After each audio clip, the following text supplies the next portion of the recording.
Hallelujah. धन्यवाद हो सबका। जय मसीह जी। Praise the lord, praise the lord. आज फिर परमेश्वर के हजूरी में हम इकट्ठे होने के लिए, उसके पाक वचन पर ध्यान लगाने के लिए परमेश्वर ने हमें मौका दिया। हम खुदा का शुक्र करिए। विश्वास है कि आशा भी है आप लोग अपने अपने जगह पर सुरक्षित हो, ठीक ठाक हो, खुश हो, परमेश्वर में आनंद हो, सुख चैन में हो। ये हमेशा हमारा कामना भी प्रार्थना भी है। आइए हम प्रार्थना के साथ ये प्रोग्राम को शुरू करेंगे। धन्यवाद, धन्यवाद।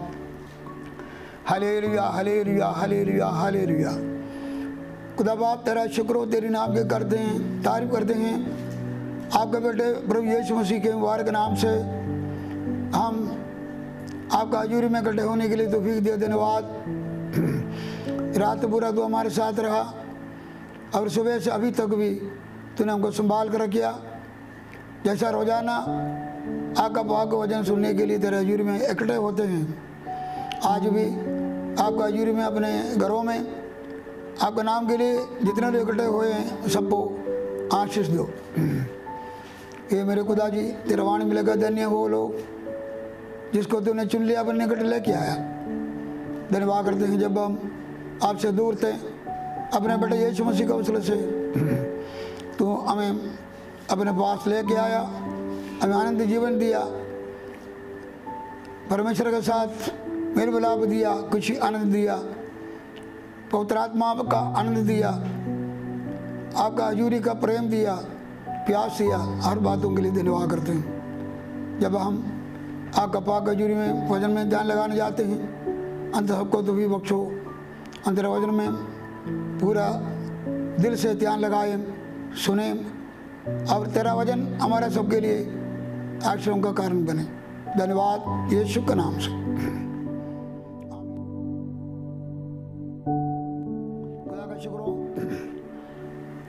हम पिछले 2 दिनों से एजेकियेल राजा का जीवन के बारे में सुनते आए। उसका शख्सी जीवन कैसा था, कैसा परमेश्वर ने उसका हर काम को सफल किया। कल हमने ये सुना था कि परमेश्वर ने कैसा अशूर का राजा के सामने परमेश्वर के लोगों को काश रखे हिजकिय्याह को जीत दिया। आज हम पढ़ने जा रहे हैं। आइए हम पढ़ेंगे यशायाह का पुस्तक 38 पहले से 6 आज तक। द बुक ऑफ यशायाह चैप्टर 38 फ्रॉम वर्स 1 to 6। उन दिनों में हिजकिय्याह ऐसा रोगी हुआ कि वह मरने पर था।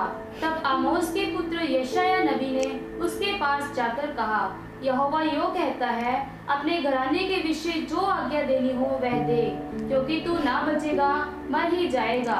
तब हिजकिय्याह ने दीवार की ओर मुंह फेरकर यहोवा से प्रार्थना करके कहा, हे यहोवा, मैं विनती करता हूँ, स्मरण कर कि मैं सच्चाई और खरे मन से अपने को तेरे सन्मुख जानकर चलता आया हूँ और जो तेरी दृष्टि में उचित था वही करता आया हूँ। और हिजकिय्याह बिलख बिलख कर रोने लगा। तब यहोवा का यह वचन यशायाह के पास पहुँचा, जाकर हिजकिय्याह से कह कि तेरे मूल पुरुष दाऊद का परमेश्वर यहोवा यूं कहता है, मैंने तेरी प्रार्थना सुनी और तेरे आंसू देखे हैं। सुन, मैं तेरी आयु 15 वर्ष और बढ़ा दूंगा।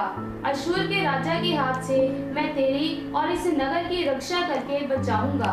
आइए भाई और बहनों, आज हम यशायाह का जीवन से हमने ये सीखना है परमेश्वर की कामिल मर्जी क्या है और कहने से वो मांगने से अनुमति देने वाला मर्जी क्या है।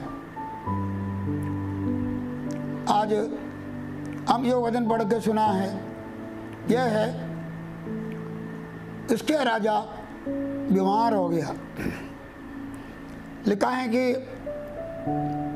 उस दिनों में हिजकिय्याह ऐसा रोगी हुआ कि वो मरने पर था। यह समय परमेश्वर ने अपना नबी यशायाह को उसके पास जाकर कहा, यहोवा यूं कहता है, अपने घराने के विषय जो आज्ञा देनी है वो दे, क्योंकि तू ना बचेगा पर मरी जाएगा।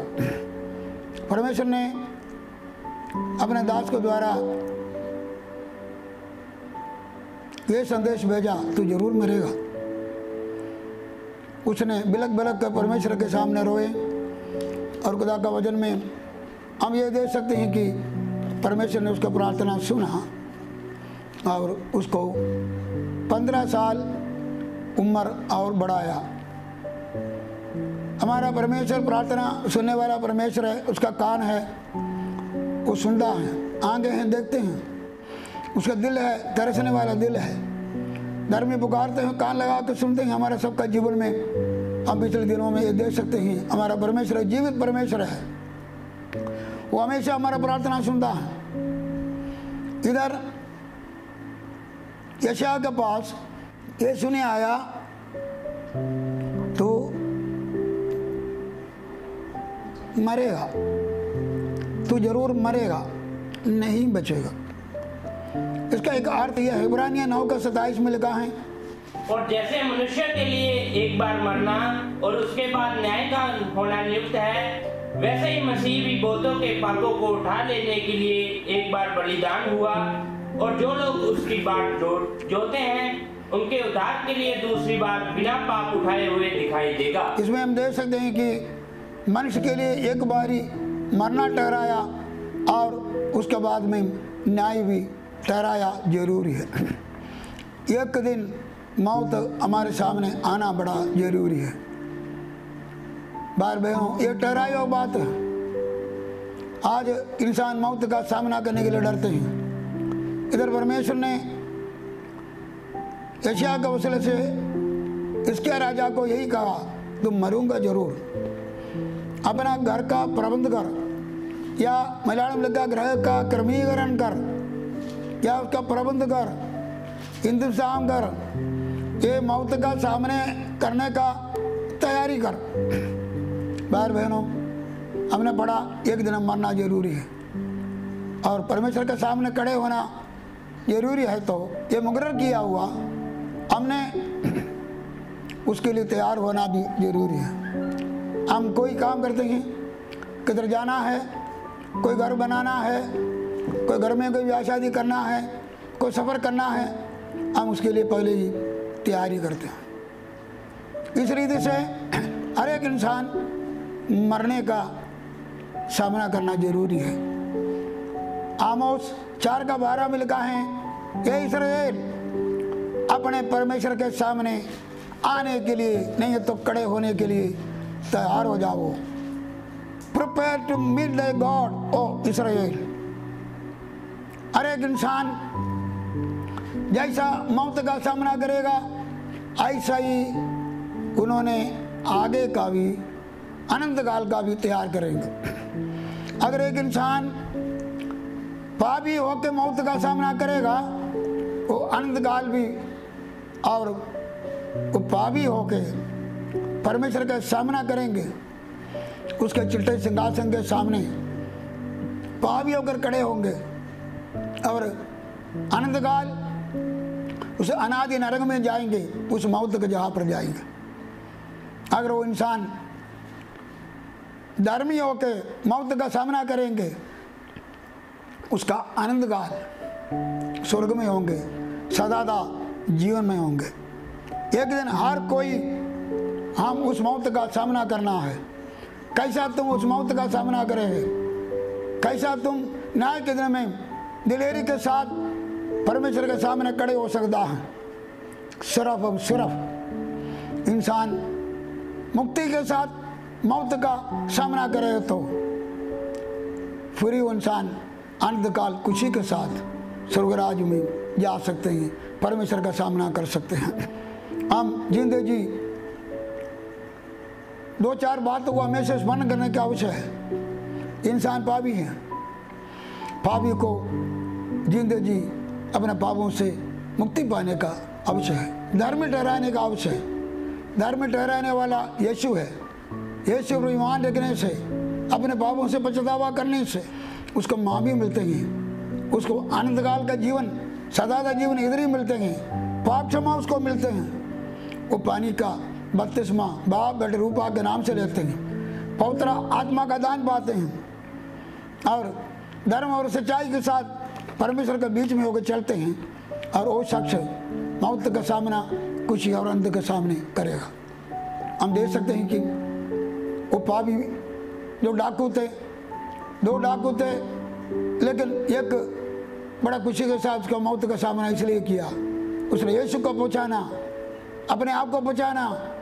उसने कहा जब वो अपने राज्य में आएंगे मुझे भी याद रखो। और उसने नजात और मुक्ति पाते हुए मौत का सामना किया और यीशु के साथ स्वर्गलोक में गया। लेकिन वो पापी बंदा अपना जीवन का समय का फायदा नहीं उठाया और जो नरक में गया। याद रखो, परमेश्वर चाहते हैं कि हम हर कोई मौत का सामना बड़ा खुशी के साथ करें। इसके लिए हर एक इंसान को नजात पाना, मुक्ति पाना, पाप क्षमा पाना इस जीवन में बड़ा जरूरी है। अगला जीवन में नहीं, इसी जीवन में। अभी अनुग्रह का समय है, नजात का समय, मुक्ति का समय परमेश्वर अपना दरवाजा खोल कर रखे है। लेकिन एक विश्वासी के लिए संदेश क्या है? एस्कियल को खुदा ने बोला अपना घर का प्रबंध कर। एक विश्वासी के लिए और जो कि अपना घर का प्रबंध क्या है? विश्वासी हो, हम मसीह में आए जरा जरूरी है, लेकिन हम अपना मौत का सामना हम दिलेर से करना है तो हमारा भी जीवन सही होना। क्या हमारे जीवन में ऐसा कोई गुनाह है, ऐसा कोई गलती है जो हमारे जीवन में अभी तक पछतावा नहीं किया, अपना साथ लेकर चलते हैं? अब we have to repent for our unconfessed sins. हमने ना पश्चाताप हुआ, माफ़ी ना मांगा हुआ, उस कसूरों के लिए खुदा के सामने माफ़ी मांगना। क्योंकि पहला यूहन्ना 2 बाब का पहला दूसरा आयत में लिखा है कि यह बच्चों तुम गुनाह न करो। अगर तुम गुनाह किया है तो हमारे लिए एक सहायक है, विचोला है, परमेश्वर के सज्जे पास है। और जो कि सिर्फ ये दुनिया के लिए वो प्रायश्चित ही नहीं हुआ बल्कि हमारे लिए भी प्रायश्चित बनाए। तो हमें उस मौत का सामना दिलेर से करना है तो हर एक विश्वासी के लिए हम अपना जीवन को सही करने का आवश्यक है। हो सकता है कि हमारे जीवन में बहुत सारे लोगों को गवाही देना था प्रभु का प्यार के बारे में, वो प्यार दूसरों को नहीं बताया। हम अपना मौत के पहले हमारा घर को सही करना, हम उन्हें परमेश्वर का प्यार को दिखाना बड़ा जरूरी है। हो सकता है कि हम हमारा जीवन में बहुत सारे लोगों को सट्टे लगाए होंगे, हमारे जबान से, हमारे बोली से, हमारे कामों से। हमें उसके बारे में पछतावा करना जरूरी है और भाई बहनों से जाकर माफ़ी मांगना, हमारा दिल मिलाना बड़ा ज़रूरी है ताकि हम अपना घर को सही रखें। हो सकता है कि कई लोगों को माफ़ी नहीं दे रहे हैं, हमें उन्हें माफ़ी देना बड़ा ज़रूरी है ताकि हमारा मौत को सामना करना है तो अपने घर को सही रखना, हमारा प्रार्थना वाले जीवन को, हमारा पवित्र वायदा वाले जीवन को, परमेश्वर के साथ हमारा प्रेम को और जो कि हमेशा ताज़ा रखना और बड़ा ज़रूरी है।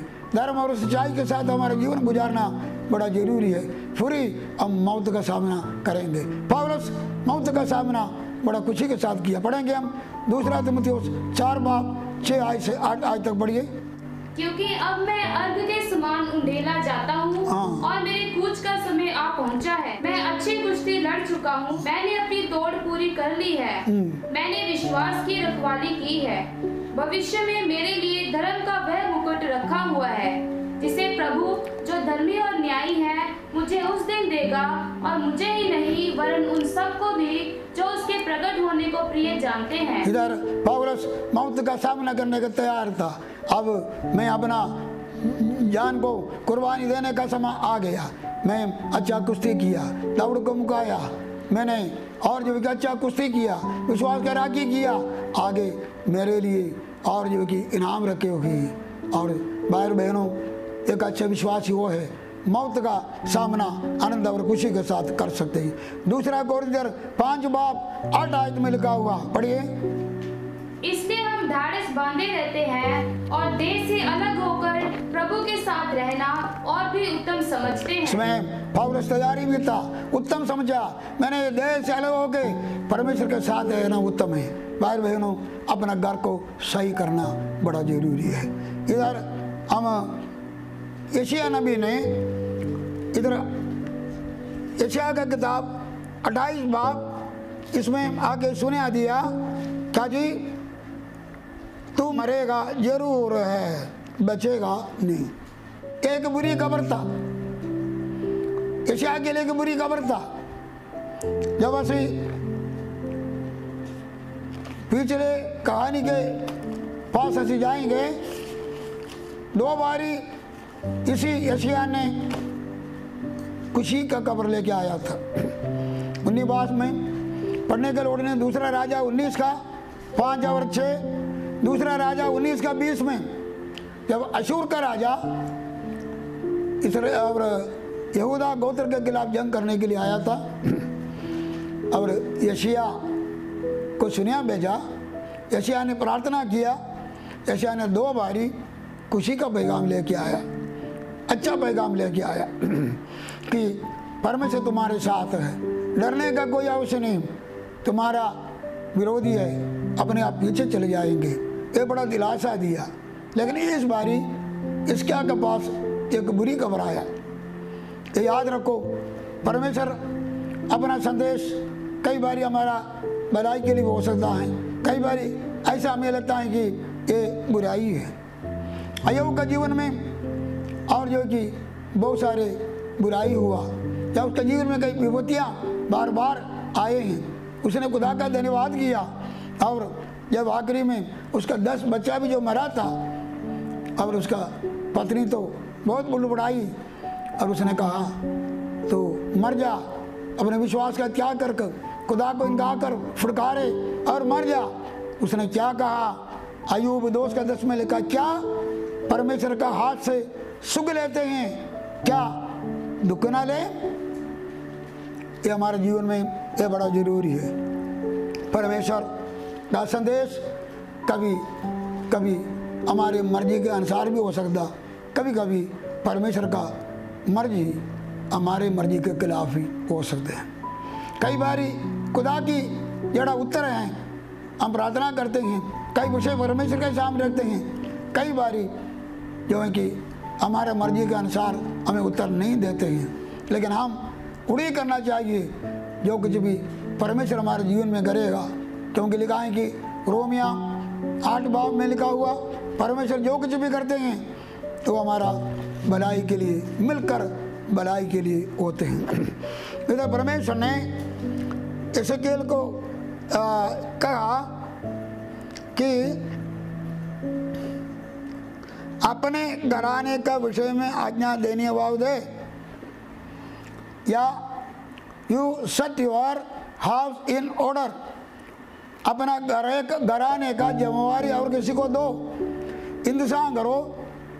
उसका अर्थ यह था वो जरूर मर जाएंगे, अपना आगे का जड़ा जिम्मेवारी है, जो राज करना है उसको दे। दावीद जिंदा जी अपना पुत्र सुलेमान को अपना जिम्मेवारी दिया, लेकिन बहुत सारे राजाओं को यह काम नहीं हुआ। लेकिन यशायाह को परमेश्वर ने, इस क्या को खुदा ने बोला अपना जिम्मेवारी किसी को दे, या घर का प्रबंध कर, या अपना बादशाह का कोई काम करना है उसका इंतजाम कर। जब ये बात हुआ, खुदा के वचन में लिखा है कि यशायाह और 38 का दूसरा आयत में लिखा, उसने कंध की तरह मुंह बैर के प्रार्थना किया। यशायाह को पहले भी प्रार्थना करने का आदत थी। दूसरा राजा 19 बाब 14 आयत में लिखा है, जब अशूर का राजा सेनापति आकर धमकी दिया परमेश्वर के लोगों के खिलाफ, और जो है कि उन्होंने और जो मोर्चा बांधे, डराया, धमकी दिया, उस समय भी हम देख सकते हैं यशायाह खुदा का भवन में जाकर वस्त्र फाड़ के प्रार्थना करते थे। जब वो खिलाफ चिट्ठी आया, चिट्ठी खोल के परमेश्वर हजूरी में प्रार्थना करने वाला बंदा से, ये समय भी वो प्रार्थना करते हैं। हमें प्रार्थना ज़्यादा करना चाहिए। हमारे जीवन में समस्याएं जब बढ़ते हैं उतना ही हम प्रार्थना करना चाहिए। हमारा प्रार्थना बढ़ना, ये रवाज नहीं होना, ये हमारी आदत जरूर होना चाहिए। दानियल को देखो, संकट का समय उसने जैसा पहले करते थे, रोज 3 बारी और अपना खिड़की यरूशलेम वल खोल के वो परमेश्वर के सामने प्रार्थना करते थे। दानिएल एक प्रार्थना लगातार करने वाला बंदा था। हमारा यीशु मसीह लगातार प्रार्थना करने के लिए सुबह और शाम को और जो कि मुकर्रर किया हुआ जगह पर वो जरूर जाते होते थे। पत्रोस यूहन्ना रसूलों का करते 3 का पहली आयत में लिखा, तीसरे पर प्रार्थना का समय मंदिर में गए। एक प्रार्थना का समय था। पत्रोस यूहन्ना का भी एक प्रार्थना करने का आदत सी, उसका एक स्वभाव सी। इसलिए देखो खुदा का कितना काम हुआ।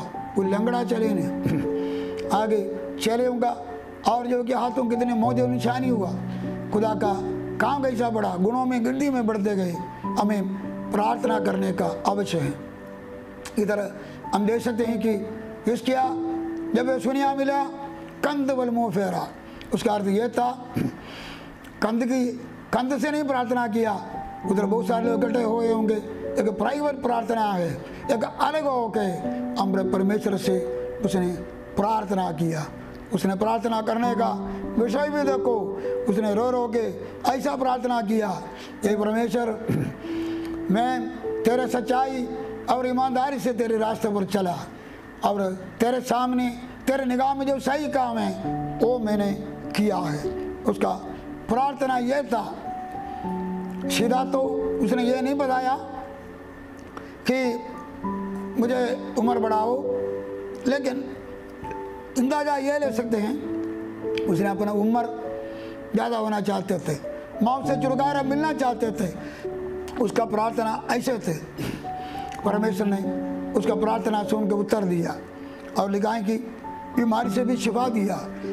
15 साल और बढ़ाया, कुछ 15 बाब और उसकी 26 आयत में लिखा हुआ है कि वो हमारा चंगा करने वाला परमेश्वर है, वो हमारा उम्र भी बढ़ाने वाला परमेश्वर है। कन्या जबूर 14-15 पढ़िए, Psalms 91:14 and 15। उसने जो मुझसे स्नेह किया है इसलिए मैं उसको छुड़ाऊंगा। मैं उसको ऊंचे स्थान पर रखूंगा क्योंकि उसने मेरे नाम को जान लिया है। जब वह मुझको पुकारे तब मैं उसकी सुनूंगा। संकट में मैं उसके संग रहूंगा। मैं उसको बचाकर उसकी महिमा बढ़ाऊंगा। मैं उसको दीर्घायु से तृप्त करूंगा और अपने किए हुए उद्धार का दर्शन दिखाऊंगा। परमेश्वर का वायदा है दुखों से छुड़ाने का और उम्र बढ़ाने का भी वायदा दिया हुआ है। इसका राजा प्रार्थना किया और परमेश्वर ने शिफा भी दिया वचन के अनुसार, और परमेश्वर ने उसको उम्र भी बढ़ा दिया। हमारा परमेश्वर हमारा प्रार्थना सुनने वाला परमेश्वर है। हमारा आंसू को, जिस तरह इसका का आंसू को देख किया और उनका रोना सुनिया, हमारा आंसुओं को अपना कुप्पी में जमा कर रखते हैं। आज आप जिस बातों के लिए परमेश्वर के सामने प्रार्थना करता हो, हर प्रार्थना की तरफ खुदा का नजरें हैं। आपका आंसू उसके सामने है और जिस तरह इसकी आपको उत्तर दिया, परमेश्वर उत्तर भी आपको देगा, छुटकारा देगा। जिस संकट में है उस संकट से परमेश्वर आपको बचाएंगे भी। हमें प्रार्थना इस तरह में ज़्यादा करना। जब हम इस लॉकडाउन का समय अलग अलग बातों से हम दुखी है, परेशान है, कई प्रार्थना हम खुदा के सामने रखे हैं, ये विश्वास करो परमेश्वर जरूर हमें उत्तर देगा। लेकिन इसमें 2-3 बातें हम जल्दी सीखेंगे। आज का हमारा विषय है परमेश्वर का कामिल मर्जी, और जो हमने मांग कर परमेश्वर ने कई हमारा मर्जी को जो पूरा किया उसके विषय में है। बहुत बारी हम परमेश्वर से प्रार्थना करते हैं जिस प्रार्थना परमेश्वर को मंजूर नहीं है, उसको उत्तर देना परमेश्वर का मर्जी नहीं है। लेकिन कई बार ऐसे भी होते हैं हम परमेश्वर को मजबूर कर लेते हैं, और वो मजबूर करने के वसीले से, और वो परमेश्वर की इच्छा नहीं है तो भी हमारा मजबूर करने से परमेश्वर हमें कई बातों का उत्तर भी देते हैं। इधर इससे क्या को खुदा का वचन आया था, तुम मरेगा जरूर, तू बचेगा नहीं। तो ये खुदा का मर्जी था, वो अपना सदीव के घर में जाना ही था, क्योंकि परमेश्वर का इच्छा था। लेकिन भाई और बहनों, इधर हिजकिय्याह खुदा के आगे मांगा, उसने अपना मांगे खुदा के सामने रखा, अपने उम्र का वादा और जो कि बीमारी से छुटकारे के लिए उसने रो रो के परमेश्वर के सामने वो मांग रखा, क्योंकि उसने ये सोचा ये समा उसका 40 साल तक भी पूरा नहीं हुआ था, क्योंकि 25 साल में वो राजा बना, अभी तो तकरीबन 15 साल ही बीता, 40 साल भी अभी पूरा नहीं हुआ। उसने ये सोचा परमेश्वर मेरा उम्र का आधा उम्र तक तो मैं पहुंचा ही नहीं, तूने तो और जो कि वायदा किया हुआ इंसान का आयु 70 साल है जी, ज़्यादा है तो 80 साल है, मैं तो 70 तक भी नहीं पहुंचा, आगे का तो छोड़ो, मैं अपना साल का 40 तक भी नहीं पहुंचा। उसने ये भी सोचा होंगे अभी अभी हुआ और मैं तो तेरे साथ चलने लगा, और जो कि तूने देश को बहाल किया आत्मिकता में, और जो कि रिद्धि से भी तू बहाल किया, हमारा देश को तूने सफल किया है, और जो कि तू मेरे साथ रहा, कई बड़े बड़े काम किया, अभी है तूने जो कि असीरिया का राजा से भी, जो अशूर का राजा से भी बचा लिया। अभी उसने ये नहीं सोचा ये भी जो आगे में अपना तख्त में किसको बिठाएंगे, कई बातें उसके जीवन में जरूर आया होंगे। भाई बहनों, हमारा जीवन में बहुत बारी हम वरी करते हैं आगे क्या होगा, कई बारी सब लोग कलीसिया के बारे में सोचते हैं, माता पिता अपना बच्चों के बारे में सोचते हैं अभी आगे क्या होएगा, लेकिन आगे जो कुछ भी होना खुदा की मर्जी ही होना। जब असि खुदा के हजूरी में अपने जीवन को अर्पण करते हैं, सब कुछ उसी ने करना, वो एबेनेज़र है और अभी तक संभाला आगे भी संभालेगा, आज तक चलाया आगे भी चलाएगा। यहोवा जिरे आज तक इंतजाम किया आगे भी इंतजाम। मौसा भी बहुत बड़ी कर दिया था, जब खुदा ने बोला तू कनान में नहीं जाएगा, सिर्फ देख ले, उसने बोला प्रभु किसी को मुकर्रर करो, ये दुनिया के आगे के चलेंगे, लेकिन परमेश्वर ने पहले सोचा था, बोला कि ये योशुआ को मसा करो और जो कि इसको तैयारी करो। भाई बहनों, एक शाऊल नहीं है तो एक दाऊद है। परमेश्वर हमारे लिए फिक्र करते हैं, हमारा सेवा के लिए फिक्र करते हैं। हम सोचने का लोड़ नहीं, उम्र के बारे में सोचना नहीं, हमारा छोटा उम्र हो ज़्यादा उम्र हो, जितना देर परमेश्वर हमसे काम लेना वो काम करते रहेंगे। आप खुदा को कोई बात के लिए और जो कि मजबूर नहीं करना। इधर इससे क्या खुदा को मजबूर किया, ये खुदा का कामिल मर्जी नहीं था, ये तो खुदा को मनवाया, खुदा ने मान लिया, लेकिन उसको उम्र को बढ़ना खुदा का कामिल मर्जी नहीं थी। इसी तरह से बिलियाम के बारे में देखो, बिलियाम ने बालाक ने बिलियाम को लेके आया और कि बालाम को लेके आया, परमेश्वर के लोगों के खिलाफ भविष्यवाणी करो, उन्होंने लानत दो, आशीष ना दो, लानत दो। परमेश्वर को जाके बिलियाम ने जाकर पूछा, परमेश्वर ने बोला नहीं जाना, उसका मतलब परमेश्वर का कामिल मर्जी होता नहीं जाना। लेकिन जब वो लोग दोबारा आके सम्मान को लेके आके उसको मजबूर किया, फिर परमेश्वर को पूछा, परमेश्वर ने बोला फिर जा। ये परमेश्वर की कामिल मर्जी नहीं था, परमेश्वर से जबरदस्ती अनुमति लिया। That is the permissive will of God. बिलियाम का पहले खुदा को पूछा, खुदा ने बोला ना, ये परमेश्वर का कामिल मर्जी। दोबारा पूछा, खुदा ने बोला जा, का कामिल मर्जी नहीं था, परमिसिव विल। लेकिन वो चला गया, जाने से क्या हुआ, रास्ते में खुदा ने खुद विरोधियों को उसके सामने आया, तेरा राह सही नहीं, खुदा ने बोला। बिलियाम का अंत भी सही नहीं हुआ। याद रखो, हम हमेशा परमेश्वर का कामिल मर्जी को जो प्रकट किया वही हम पूरा करना। हम परमेश्वर को मनवा के कोई काम लो, वो खुदा की मर्जी नहीं होंगे। एक उदाहरण है, श्रीलंका में एक पास्टर साहब सी, खुदा का दास, लेकिन उसके नीचे एक और पास्टर थे जिसका नाम था पास्टर एल्विन।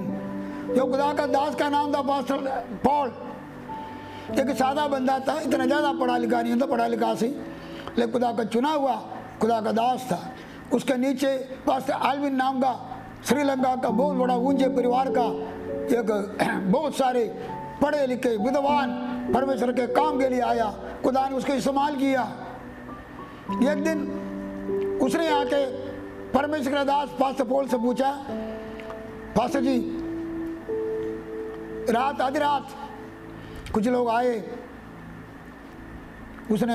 उन्होंने मुझे बुला रहे हैं ताकि मैं जाके किसी घर में जाके प्रार्थना करना। पास्टर पॉल प्रार्थना करके बोला तो नहीं जाना, खुदा की मर्जी नहीं। जब वापस आके उन लोगों को सुना दिया मैं नहीं आना, हमारा पास साहब नहीं मानते हैं। उन्होंने फिर बड़ा मजबूर किया, नहीं जी वो इतने बीमार है जी, उधर खुदा का काम बढ़ेंगे जी। लेकिन फिर जाके पास्टर आल्विन ने जाकर पास्टर पॉल से और जो क्या किया मानिया, वो लोग मजबूर करते हैं। पास्टर पॉल ने बोला फिर तू जा।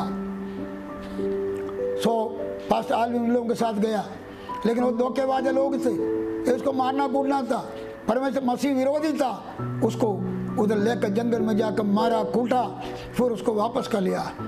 वापस आकर पास्टर आल्विन पास्टर पॉल से माफ़ी मांगा। उसके बाद में पास्टर आल्विन कभी भी 2 बारी परमेश्वर से या परमेश्वर के लोगों से प्रार्थना किया, 2 बारी।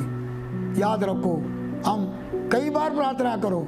अगर हमारे जीवन में हमारा शादी के लिए हो सकता है, हमारा कारोबार के लिए हो सकते हैं, परमेश्वर का काम को चलाने के लिए हो सकता, किसी को सवाई में ठहराने के लिए हो सकता है कि परमेश्वर से मांगा, परमेश्वर ने हाँ बोला फिर ठीक है, ना बोले तो दोबारा खुदा को मजबूर नहीं करना।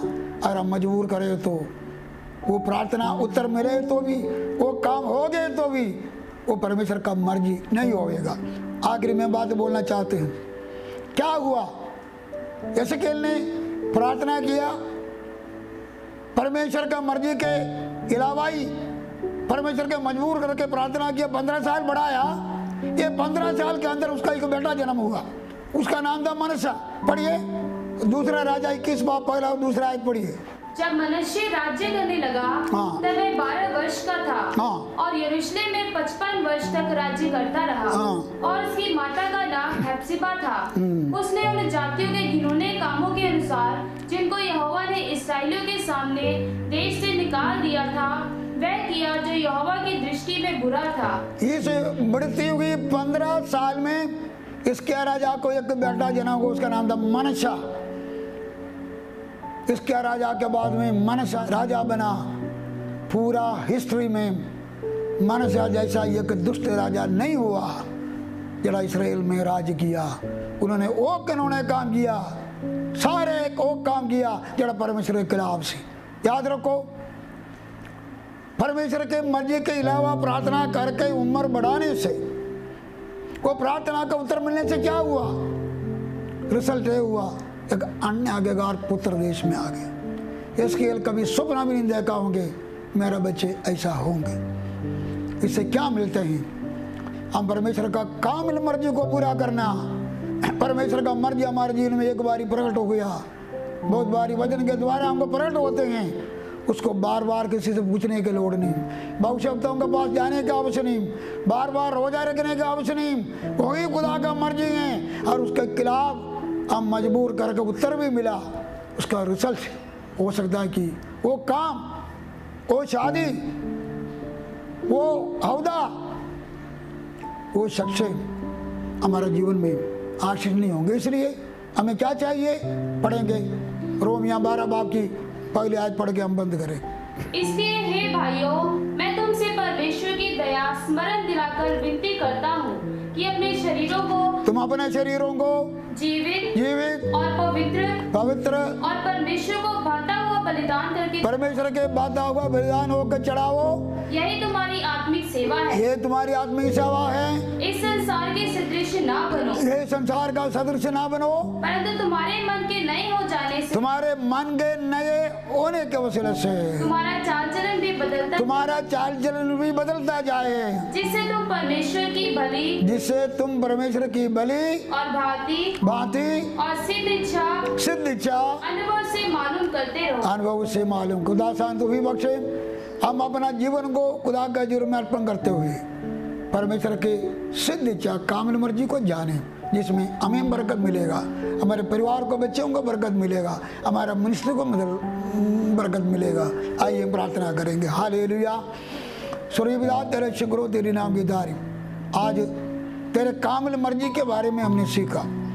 इसका खुदा का हुक्म आया था ताड़ा तुम मरेगा जरूर, लेकिन उसने आपसे जबरदस्ती प्रार्थना करके तेरे कामिल मर्जी के अलावा तूने उससे सहमति लिया। उसका प्रार्थना मंजूर भी हो गया, लेकिन उसकी कामिल मर्जी उसका जीवन में पूरी नहीं होने से आगे बहुत कुछ उसका जीवन में नुकसान भी आया। आने वाले दिनों में हम सारे वादे दे सकें, हमको तो भी बख्शो मेरे खुदा जी। हम प्रार्थना जरूर करना, लेकिन हम तेरी मर्जी के अनुसार प्रार्थना करिए। खुदा बाप तू उत्तर देने वाला परमेश्वर, हमको संभालने वाला परमेश्वर, हमको आंसू देखने वाला परमेश्वर, धन्यवाद। ये समा जगह जगह आपके लोग बैठे हैं, सबको बरकत देना यीशु के नाम से, आमीन।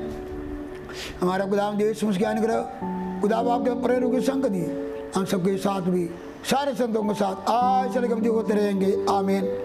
भाई बहनों, कल हम और देखेंगे, क्योंकि हिजकिय्याह का जीवन के बारे में हम कल और भी बातें हम देखेंगे, और खुदा सबको बरकत दे।